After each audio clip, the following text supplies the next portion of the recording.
亲爱的朋友们，欢迎来到微光夜读。刚拿到大厂 offer 后，女友火速勾搭上总监，将我甩了。他一脸鄙夷地看着我：“你一个送外卖的，配不上我。我现在的男朋友年薪100万，你怎么比？不是，我送外卖咋了？我就爱开保时捷送外卖，咋了？就连他那个助理 offer 也是我让小姑给的。他入职的大厂都是我家的。”接下来开始我们本期故事，记得点击订阅并开启小铃铛。躺在床上，突然接到小姑打来的电话：“小远子，你那个小女朋友入职总裁办助理的事已经妥了，我亲自面试的她，怎么样？你想怎么谢我？你该喊我什么？”说完，电话那头传来盈盈的笑声。我瞬间从床上激动地坐起来，忙不迭道谢，一声又一声小姑喊得十分亲热。我们一起长大，她明明只比我大3岁，却非常喜欢在我跟前冲什么长辈，逼我喊她小姑，并以此为乐。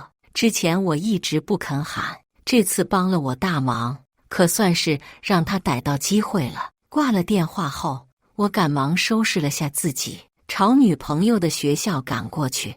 女朋友今年大4毕业，这段时间她一直在为就业的事情焦虑，我看在眼里，疼在心里。现在好了，成功入职互联网 Top 2大厂总部，她想必会十分开心吧。看到她从宿舍楼出来，我兴奋道：“阿宇，阿宇，今天我们找个餐厅约。”刘远，分手吧。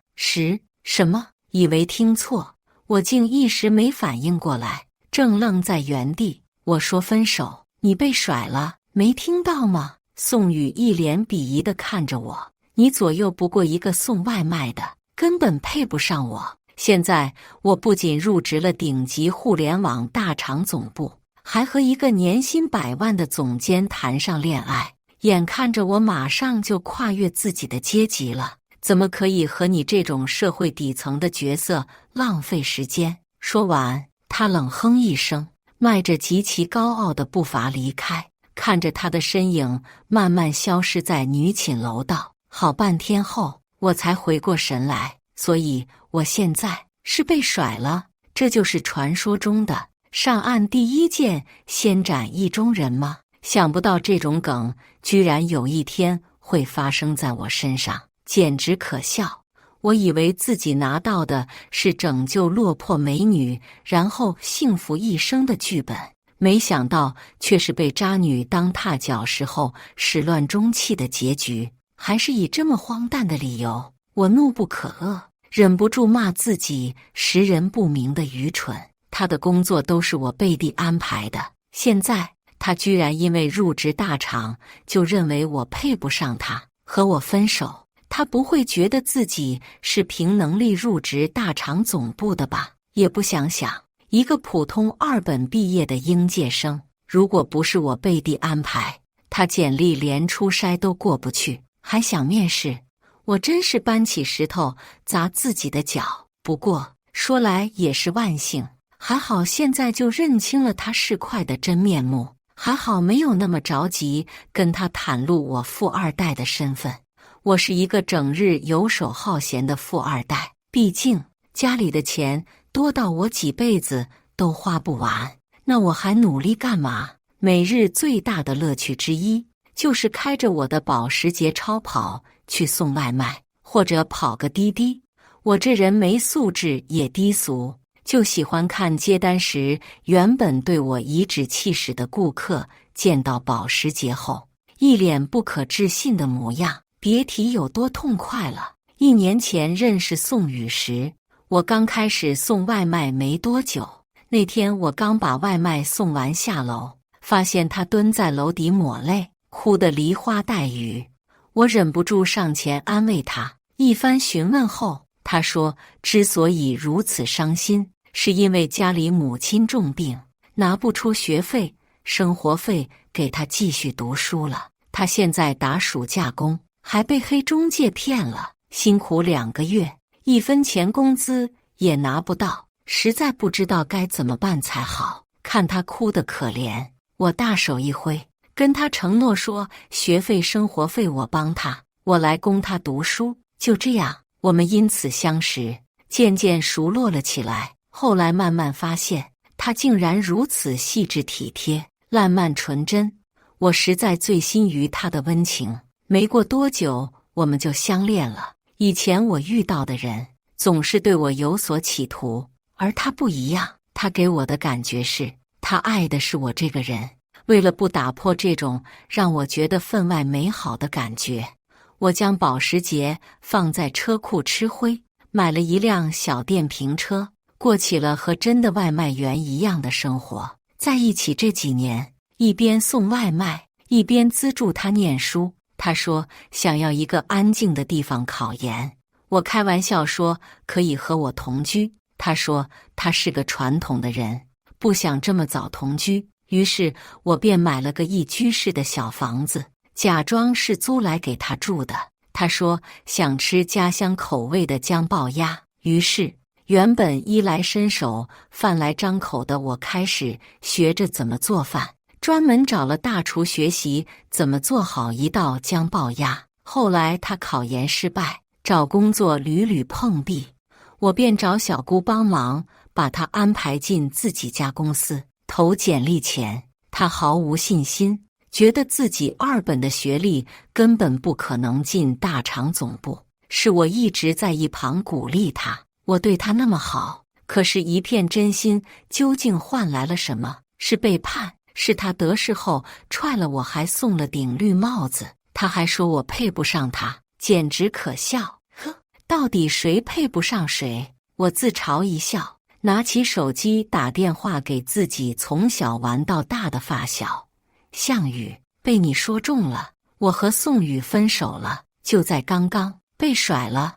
她说她现在的男朋友年薪100万，我配不上他，我就知道你们迟早会分手的，终究是没有逃过这一天。谭项羽笑声振聋发聩，在电话那头幸灾乐祸个不停，还是因为找了个年薪100万的男朋友把你甩了，哈哈哈哈！想不到刘公子也会有这样的一天。宋宇要是知道你是个富二代，家里资产上百亿的话，岂不是肠子都要悔青了？叫你非得假装外卖员，搞什么纯爱？这下看你以后还纯爱吗？话音刚落，他又是一阵大笑，笑了好久，才终于喘口气说道：行了，今天兄弟我做东，找个地方喝酒去，抚慰一下你的失恋之苦。是夜，一家大排档里，我对着一块难啃的猪皮咬牙切齿，一口一口用力咀嚼着，在他身上发泄着自己的怒火。脚边放着几瓶空掉的啤酒瓶，我已经喝了有半箱，却丝毫没有醉意。谭项羽和我相对而坐，他举起酒杯，行了，别跟个女人一样怨念横生的，大丈夫何患无妻，来干一个。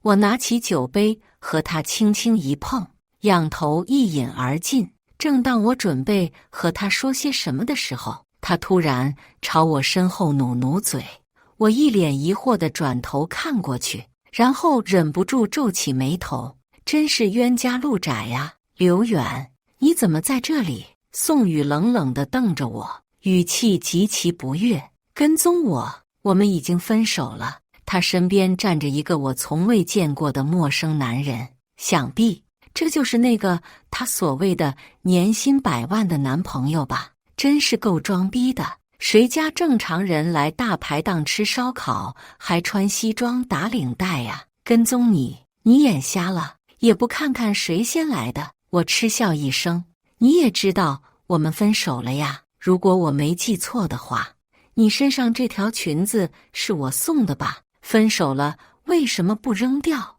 我本来以为再次见到宋宇时，我会怒不可遏，甚至失去理智。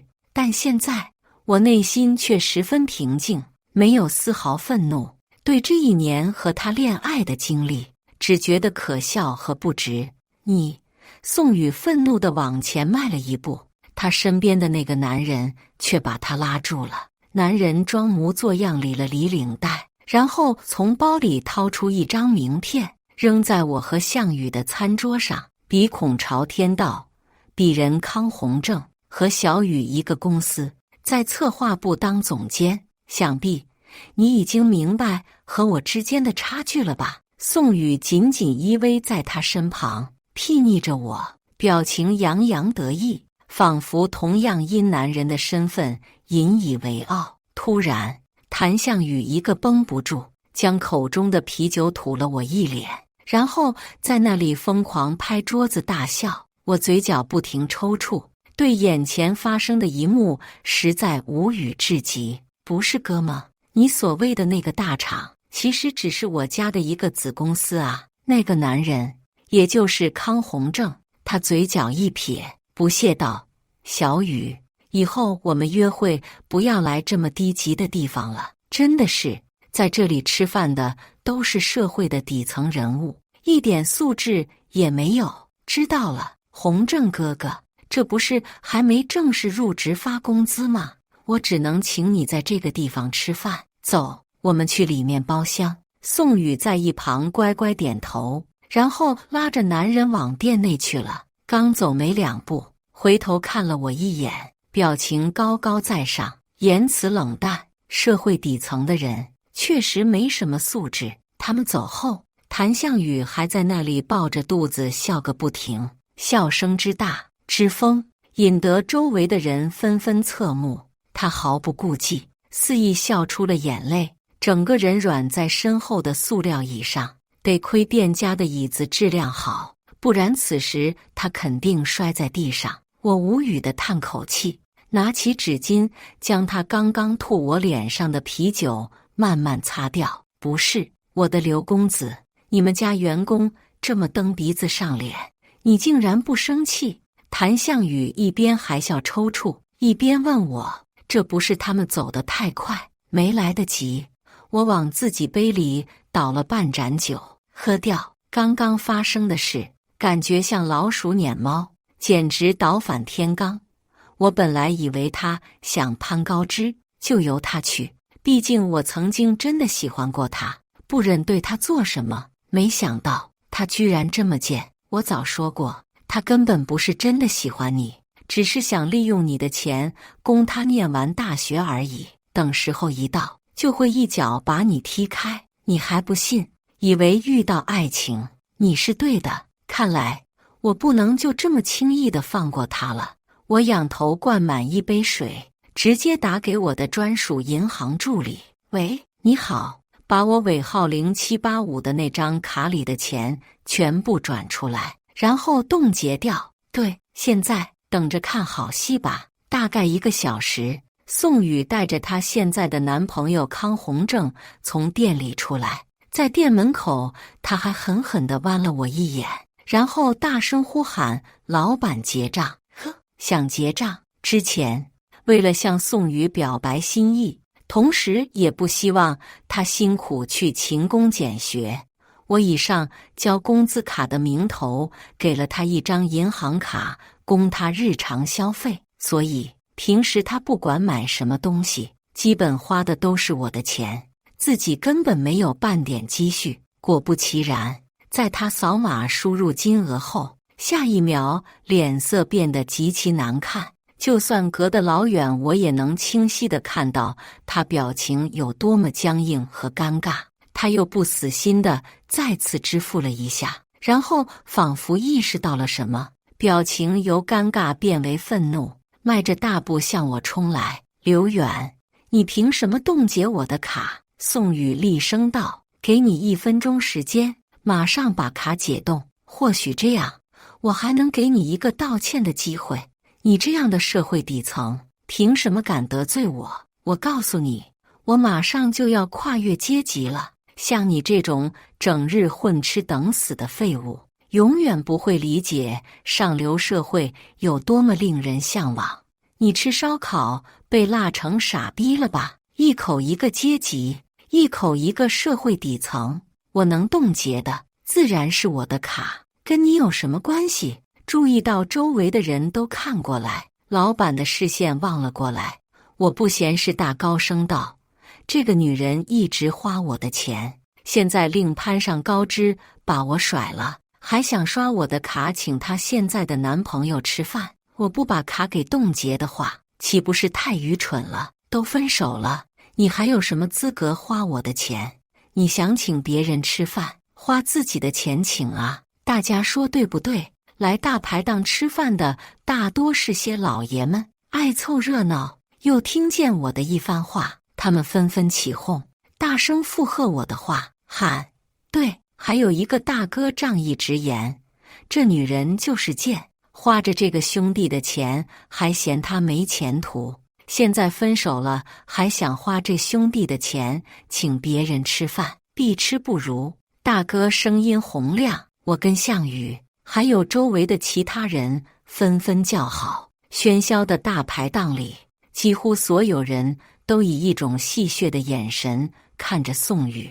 众目睽睽之下，他的脸被气得通红，转而由红变紫，颤着手指着我，喘得上气不接下气。怎么吃个烧烤就200-300，人上人，不会这点钱都拿不出来吧？我单手扶在靠椅上，望着他，再用轻飘飘的语气给他再次一击：200-300都没有，你学什么请客吃饭啊？搞笑！他被气得双眼通红，怒视着我，眼神仿佛要将我生吞活剥。行了，你一个大老爷们为几百块钱跟一个女人斤斤计较，害不害臊？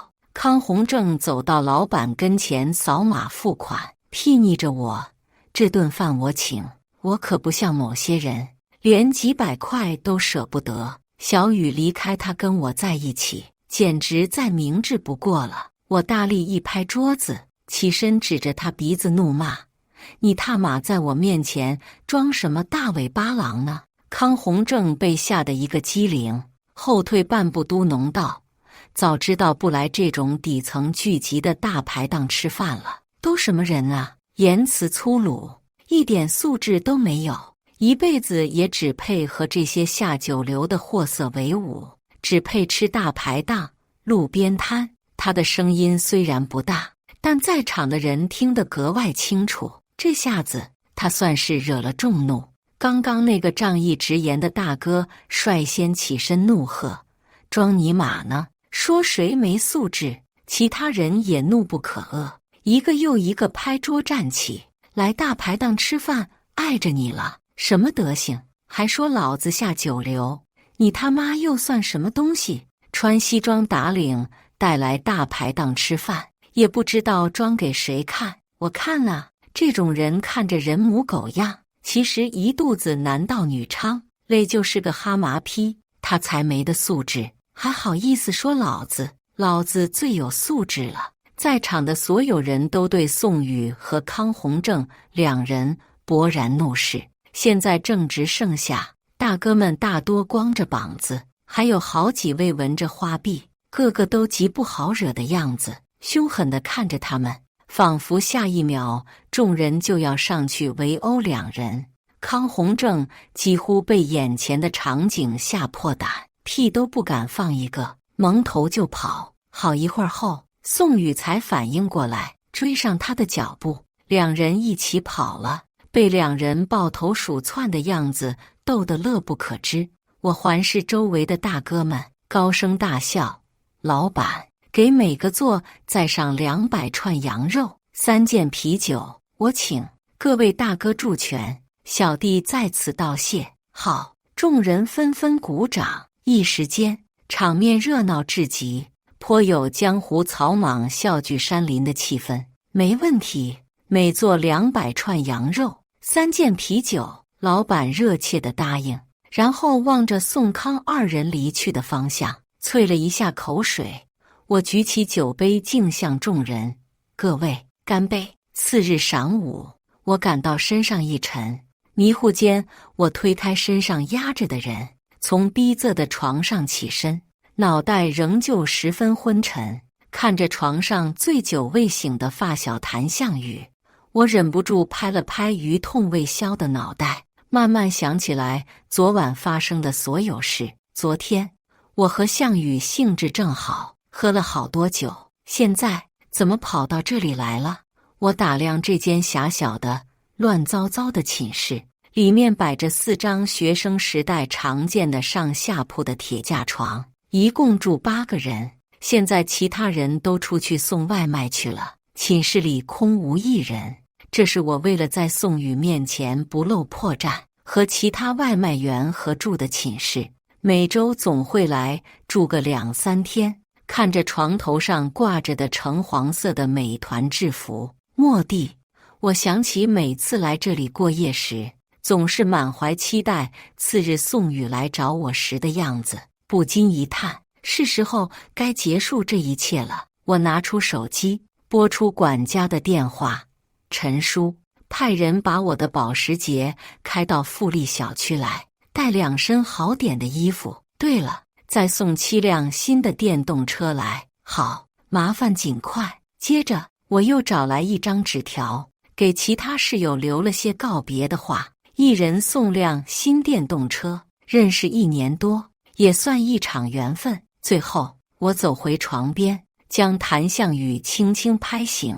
你干嘛？让我多睡会儿。谭向宇嘟哝道，别睡了，给我起床。我不耐烦拍了拍他的脸。你还记得昨晚问到此为止吗的时候，我是怎么回答的吗？你当时回答说，他仿佛陷入追忆，片刻后模仿我当时的语气般斩钉截铁道，远远不够。对，远远不够。我要把曾经给宋宇的东西全都拿回来，还有那个自以为是的康宏正，这种人留在公司也是个祸害。走。我一把将谭向宇从床上拉起，保时捷跑车上呼啸的狂风从耳边呜呜刮过。副驾驶的谭向宇抬起袖口问道，你不是特不喜欢穿西装吗？怎么今天还连领带也给安排上了？我瞥一眼自己西装革履的样子，又看一眼谭向宇同样的装扮，笑道，是不喜欢，穿着不贴身。不过今天嘛，有事要办，免得别人狗眼看人低。保时捷一路开到我给宋宇租的房子，他刚毕业又没钱，现在肯定在这里。砰砰砰，我大力敲着房门，宋宇拉开一条缝，看见是我，立马又想关上，我径直推开，和谭向宇一起闯进客厅。刘远，你是不是有病？我跟你说过，我们已经分手了，你还来骚扰我干什么？宋宇双手叉腰靠在门上，冷声道，你是为昨晚的事来给我道歉的吧？我告诉你，昨晚发生的一切，我非常恼怒，想要我原谅你，先把卡给我解冻了，你还必须得跪下给我道歉。他的表情是那样凶狠。道歉？你还没睡醒吧？我忍不住嗤笑，我是来把你从这里赶出的。宋宇面色一滞，而后勃然大怒，刘远，我好心给你一个挽回的机会，没想到你这么不识好歹。本来以为我跨越阶级之后，看在我们在一起1年多的情分上，以后可以提携你一下，现在看来，我这一片真心终究错付了。更何况，你以为你是谁？说把我赶出去就赶出去，这套房子也不过是你租来的，把房东的联系方式给我，大不了以后房租我自己付，你又不是房东，又有什么资格赶我出去？这话说到关键点上了。呵，我不仅要把你赶出去，还要把之前送你的东西全要回来。我不紧不慢地从包里掏出一张房产证，立在宋宇面前，睁开你的狗眼看看，我到底是不是房东？到底有没有资格把你赶出去？怎么可能？你就一个送外卖的，怎么可能买得起房子？宋宇难以置信，伸手想抢，我一个闪身，他差点摔倒，然后怒骂道：你骗我，你欺骗我的感情，你这个渣男！我都要被他气笑了。谁才是真的骗子？是谁还没和我分手，就另外找了个年薪100万的男朋友？是谁把我一脚踹开的？又是谁一边用我的钱，一边觉得我是一个送外卖的底层，配不上他，不值得他浪费时间？当初他母亲重病，被黑中介骗，又是谁给他钱供他继续读书的？吃我的，住我的，花我的，然后一脚把我踹了，还骂我渣男，骗他感情，荒谬，何其荒谬！正当我打算厉声质问时，卧室的门被推开，康宏正穿着件睡衣走了出来。一时间，我更是怒火中烧。当初他信誓旦旦地跟我说，他是一个特别保守的人，不能接受婚前性行为，打死都不愿意和我同居，甚至连日常的牵手接吻都极其吝啬。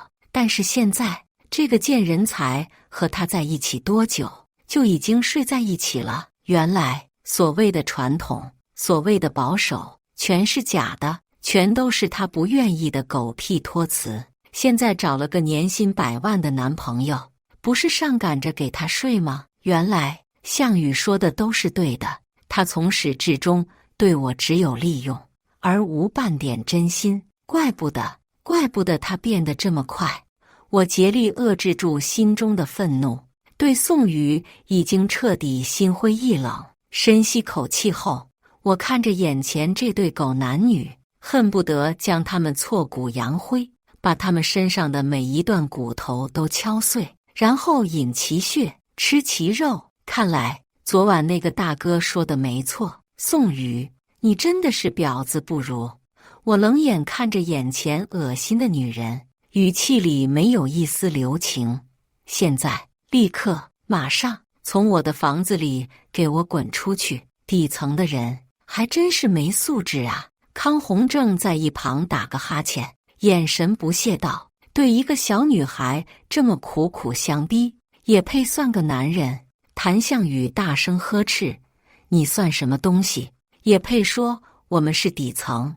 你们不是社会底层又是什么？”康宏正细细打量着我和谭项羽，片刻后戏谑道：“你们身上这套衣服是名牌，但这么新，租的吧？小心给人弄坏喽！你们没命赔，是为了今天来我和小雨面前耀武扬威，特意租的吧？呵，只有穷鬼才会玩这么无聊的把戏。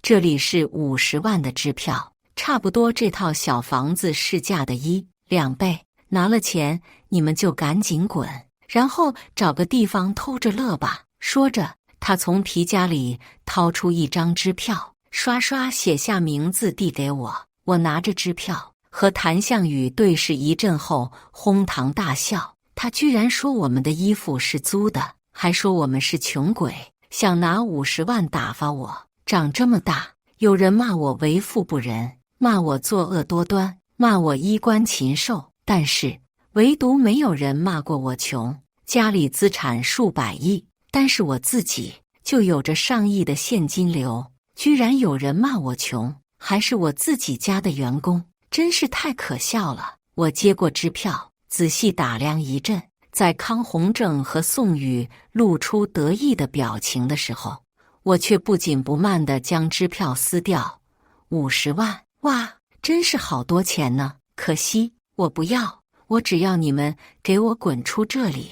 真不愧是底层的垃圾，为了意气之争，赚钱的机会摆在面前都不知道抓住。康宏正见我撕掉支票，咬牙切齿道：“一套这么小的房子，不知道有什么可得意的？房贷还没还完，都还不一定呢。小雨，去我那里住，你现在已经入职大厂总部了，已经不和他们这种社会底层的垃圾同一个世界了，不是一个阶级的人，不要跟他们浪费时间，收拾东西，跟我走。”康宏正一口一个社会底层，一再的羞辱我们。终于谭项羽忍不下去，握紧了拳头，眼看着就要上手揍他，但我却把他拦住了，因为我知道，对于这种井底之蛙，有其他更好的方式去报复他们。对于一心向上、想跨越阶级的人来说，报复的最好方法就是将他们打落到最底层。年薪100万的大厂总监很了不起吗？等着吧。听了康宏正的话，宋宇一脸愤恨地点头，然后打算去收拾属于自己的东西，跟康宏正离开。他把一套化妆品塞进行李箱里。我坐在客厅的沙发上，出声道：“住手！这套化妆品是我买的，放下！”他动作一致，马上去收拾衣柜里的衣服。这些衣服也是我买的。他想去拿玄关的鞋子，放下吧。鞋子也是我买的。他想去取挂饰，这个挂饰也是我买的，这个同样是我买的，这个包也是。最后，他两眼通红，十分委屈地去抓康宏正的手。这个男人，抱歉，他跟我没什么关系。我起身作证，若有所思地打量宋宇。你身上这套衣服也是我买的，脱，算了，你穿走吧。康宏正也脸涨得通红，愤怒指责道：“你也配算个男人？这么刁难一个小女孩，送出去的东西也好意思要回去？我为什么不好意思？你说的，我是穷鬼吗？穷鬼自然是什么东西都要收着捡着喽。”我没皮没脸，无所谓地摊了摊手。康宏正攥着宋宇的手，看了他一眼：“小宇，既然他都这样了，你把送他的也全都要回来。好啊，你都说说，有什么是你送我的？现在全都还给你。”我笑道：“在一起这段时间，他再没有向家里要过1分钱，也没有再去兼职过，花的几乎全是我的钱。他也几乎从未送过我什么东西。”看着宋宇面红耳赤、支支吾吾的样子，康宏正面色一沉。哦，对了，我突然想起来了，从钥匙串上取下一个钥匙扣，扔给宋宇。这是那天你套圈的时候得到的，转手送给我了。这应该算是你唯一一个真正意义上送给我的东西。好了，东西都还掉了，你们滚吧！哼！康宏正怒极反笑。斤斤计较，真不愧是社会底层的角色。好得很，正好我认识几个美团的朋友，我敢保证1周之内，我让你这辈子连送外卖都送不了。你根本不明白一个大厂总监的人脉有多广，你也不会明白，我们根本不是同一个阶级的人。我随便用下人脉，对你来说就是灭顶之灾。等着被我狠狠地报复吧！说着，他就要拉着宋宇离开。没想到，宋宇走到门口时突然回头，双眼通红，眼神里充满怨恨。刘远，我只是想跨越自己的阶级而已，我根本不明白到底做错了什么。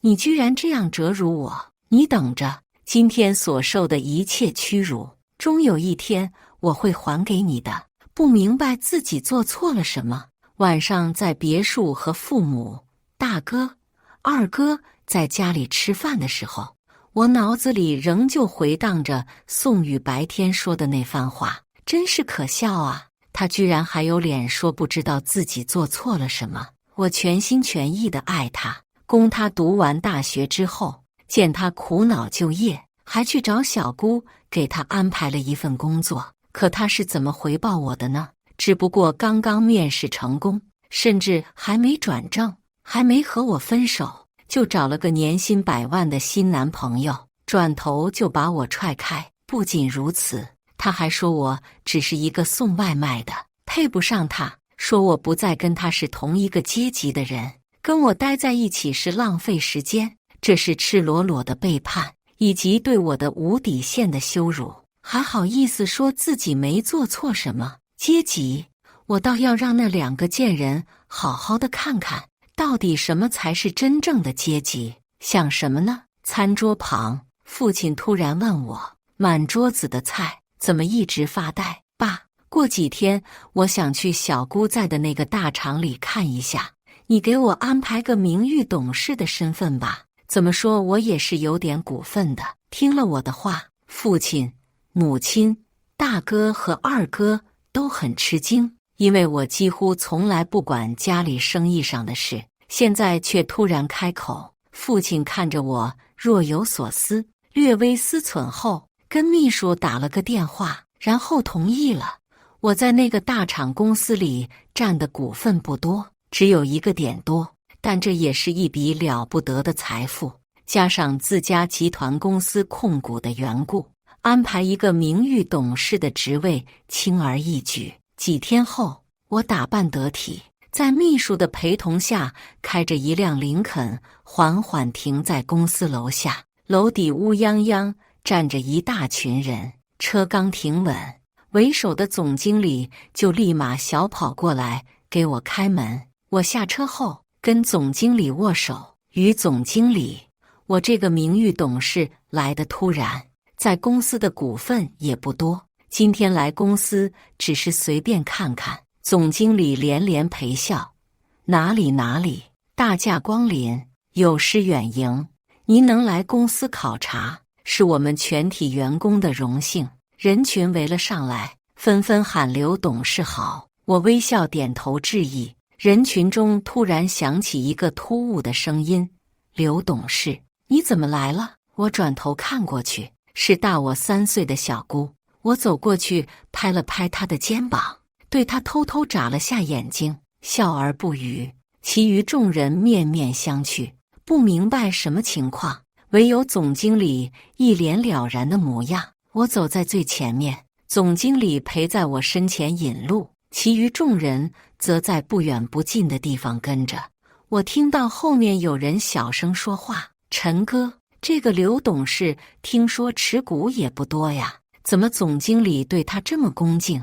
刚刚刘董事拍肩膀的那个女人你知道吧？知道，总部下派的关系户吗？谁也惹不起，他的关系就是今天来的这位刘董事。我可悄悄告诉你，他姓刘，那位的第3个儿子，你明白了吧？真的。他声音突然高了1度，然后压低声音，那要是被他看中，我们岂不是就发达了？可不是吗？所以总经理才对他那么毕恭毕敬的。